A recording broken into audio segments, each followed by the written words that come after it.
Daddy college fee కట్టాలి 5000. అరే మర్చిపోయాను రా, 10 నిమిషాలు ఆన్లైన్ చేస్తాను. సరే డాడీ. వెళ్ళొస్తాను. డాడీ ఇంకెన్ని రోజులు ఇంటి మీద పడి పీక్కు తింటావు? ఇదే ఫైనల్ ఇయర్ అమ్మా, నెక్స్ట్ జాబ్ చేసుకుంటాను. అమ్మానా, మీ అమ్మాయి చనిపోయి మస్తు రోజులైంది, పిన్ని అని పిలు. సరే పిన్ని.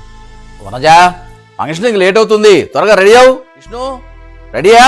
డాడీ 5 minutes వస్తున్నా. ఇప్పుడు వాడెందుకు వెళ్తుంది మా ఇంటి ఫంక్షన్ కి? మీ వాళ్ళకి నా కొడుకు పరిచయమే కదా.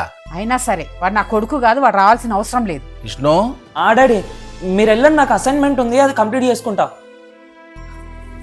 పద వెళ్దాం. డాడీ నాకు జాబ్ వచ్చింది డాడీ. కంగ్రాచులేషన్స్ నాన్న. ఈ వీకే జాయినింగ్ డాడీ, చెన్నైలో. చెన్నయ్య? అమ్మయ్యా, ఇన్ని సంవత్సరాల తర్వాత నువ్వు చేసిన ఒకే ఒక మంచి పని ఇదిరా. ఎప్పుడు బయలుదేరబోతున్నావు? ఇంకో 2 రోజుల్లో స్టార్ట్ అయిపోతాను పిన్ని. బ్యాగ్ ప్యాక్ చేసుకుంటాను డాడీ. నువ్వేం మాట్లాడుతున్నావో నీకేమన్నా అర్థమవుతుందా వనజా? ఏంటండి? అసలు వాడు ఏం చేశాడో తెలుసా? రేయ్, హైదరాబాద్ లో అంత మంచి ప్యాకేజ్ తో జాబ్ వస్తే లో ప్యాకేజ్ కి చెన్నైకి వెళ్తున్నావురా? మా అమ్మ చనిపోయినప్పటి నుంచి మా పిన్నికి నేను ఒక బరువులో తయారయ్యాను రా. ఇంకా ఇక్కడే ఉండి వీళ్ళని ఇబ్బంది పెట్టాలని నాకు అస్సలు లేదు. కష్టమో సుఖమో బయటనే చూసుకుంటా.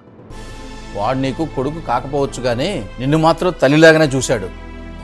నువ్వు వాడిని ఇలా చూస్తావని తెలుసుంటే నిన్ను పెళ్లి మాత్రం చేసుకునేవాడిని కాదు.